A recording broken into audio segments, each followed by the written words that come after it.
Graça e paz, sou o pastor Davi Nascimento, pastor presidente da Assembleia de Deus de Abraão, a Igreja da Justiça Divina pela fé, sem a lei de Moisés. Sou o ministro do Novo Testamento, cooperador de Deus, semeador da palavra do Rei. Caro espectador, dê um like, compartilhe esse vídeo, se inscreva no nosso canal, ative o sininho de notificação para ser avisado de novos vídeos. Vamos todos aprender a altura, a profundidade, a largura das riquezas da nova aliança com o escritor da Epístola aos Hebreus, um judeu convertido, escrevendo uma igreja judia convertida. Lembrando que aquele escritor sagrado procurava confirmar aquela igreja na nova aliança, visto que alguns dos seus membros estavam deixando a congregação, voltando para a lei. E no propósito de confirmá-los em Cristo, ele escreve aquela epístola, enumerando as distinções entre a aliança do Sinai e a aliança do Calvário, sempre nomeando a aliança de Cristo como nova, melhor, superior e eterna frente à anterior aliança. E a primeira das distinções que temos investigado nesses vídeos é no que tange a escritura que as rege, uma vez que em Hebreus capítulo 1, verso 1 e 2 diz: havendo Deus outrora de várias maneiras, muitas vezes falado aos pais pelos profetas, nestes últimos dias nos falou pelo Filho, a quem constitui herdeiro de todas as coisas, pelo qual também fez o universo. No passado remoto, Deus falou a Israel pelos profetas. Nos últimos dias, Deus fala à sua igreja pelo Filho amado, e este continua a falar pela escritura de seus apóstolos. Uma vez que também em Hebreus capítulo 2, verso 3 diz: como escaparemos nós se negligenciarmos tão grande salvação, a qual inicialmente foi anunciada pelo Senhor e depois confirmada por aqueles que dele ouviram. Amém? Graças a Deus. Neste vídeo em especial, refletiremos sobre a confusão dos crentes da Galácia, a confusão dos crentes que imaginam ser possível conciliar os preceitos da lei constante de suas escrituras com a pregação da fé constante das escrituras do Novo Testamento. Amém? Graças a Deus.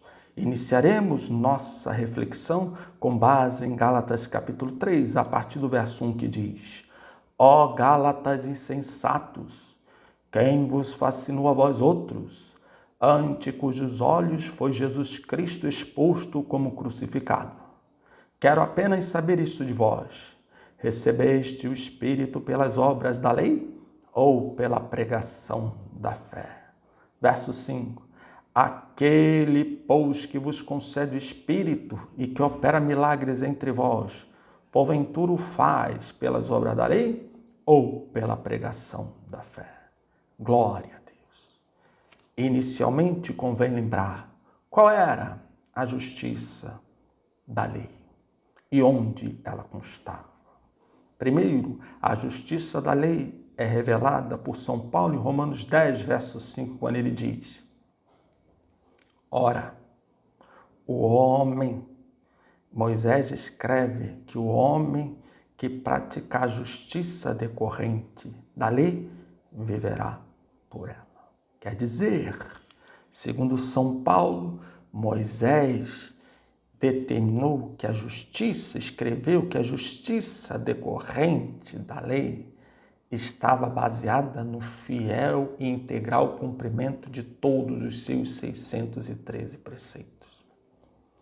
E onde constava essa justiça? Segundo o Senhor Jesus, em Mateus 7,12, ela atravessava por todos os livros do Antigo Testamento, uma vez que ele disse: tudo o que quereis que os homens vos façam, fazei-o vós também a eles, porque esta é a lei e os profetas. E nesta relação, aleluia, de justiça por cumprimento de preceitos, como se encontrava a posição de Deus em relação ao praticante?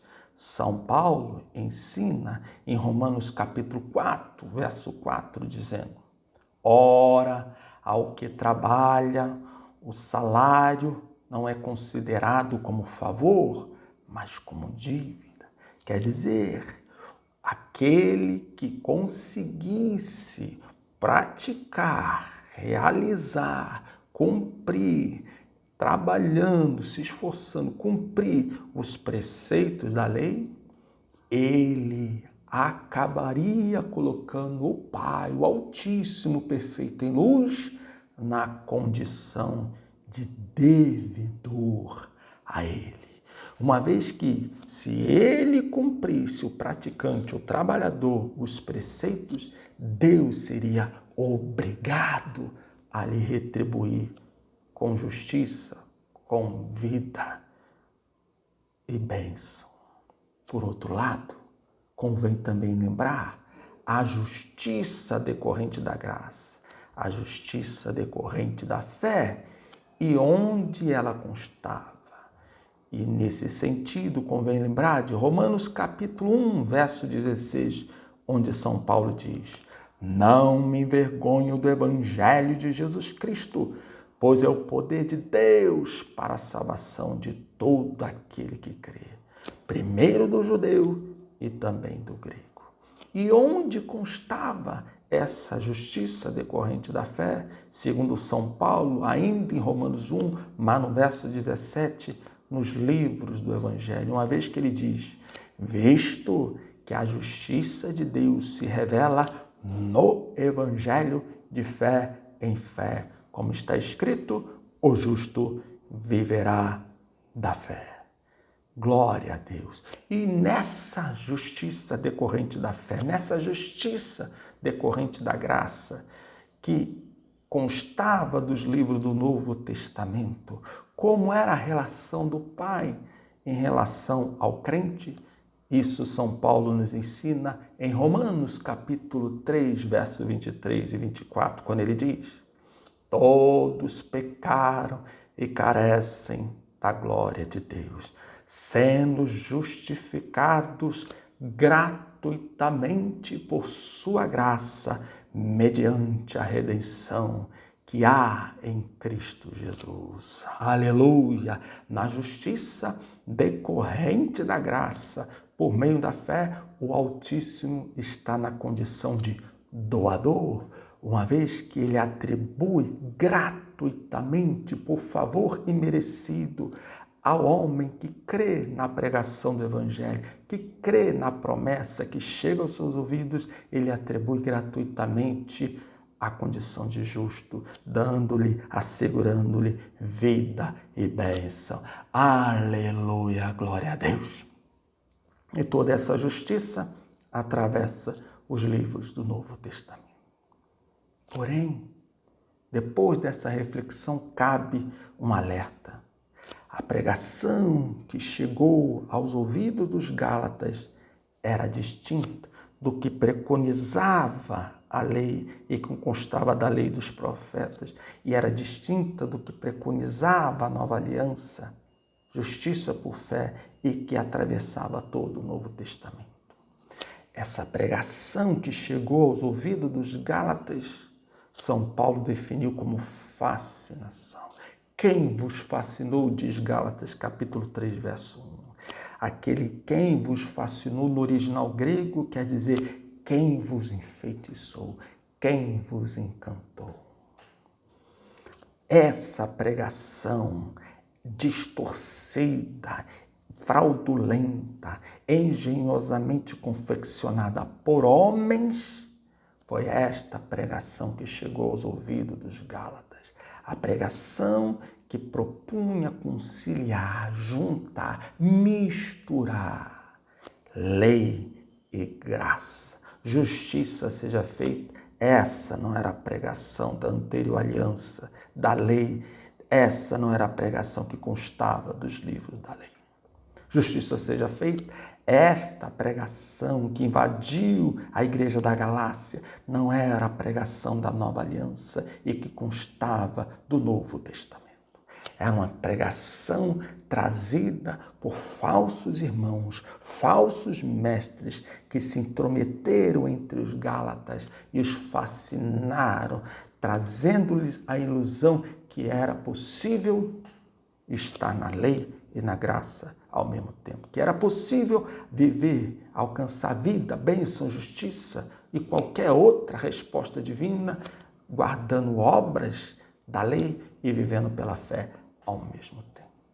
Convém lembrar que São Paulo, os apóstolos, trouxeram à luz quem eram esses homens que desde sempre propuseram aos crentes convertidos, sobretudo aos gentios, que eles buscassem conciliar lei e graça. Isso é possível observar, por exemplo, em Atos capítulo 15, no verso 5. Fariseus convertidos propuseram que os gentios convertidos, para serem salvos, precisavam se circuncidar e guardar a lei.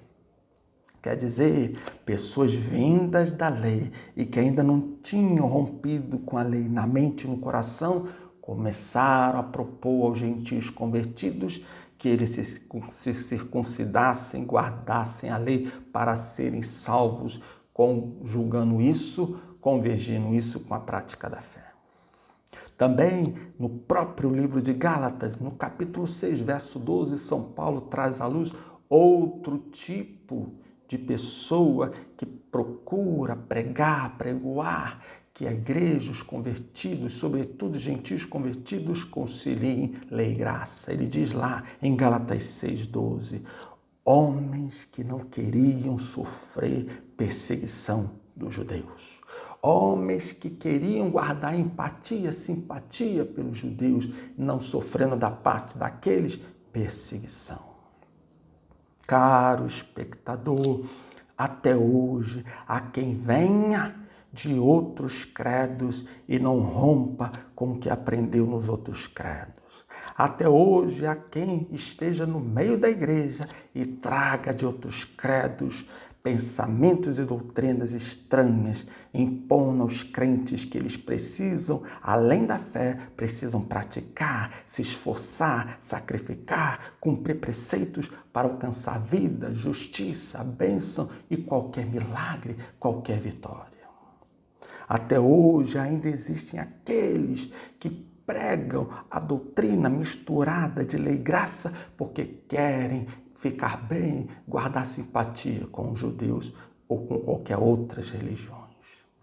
Caro espectador, se você quiser desfrutar de toda a essência da nova aliança, você precisa romper com todo e qualquer credo. Você precisa crer no Evangelho e não se vergonhar do que ele preconiza, ainda que isso desagrade a outros credos.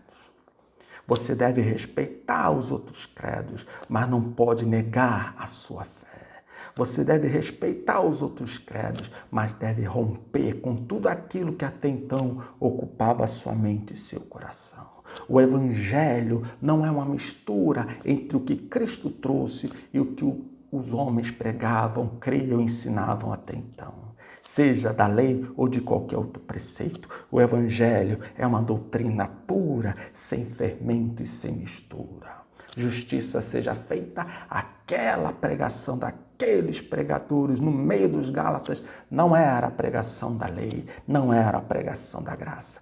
Era uma pregação estranha, que São Paulo chama de fermento na massa de Cristo, que São Paulo diz que perturbou aquela igreja, uma verdadeira perturbação.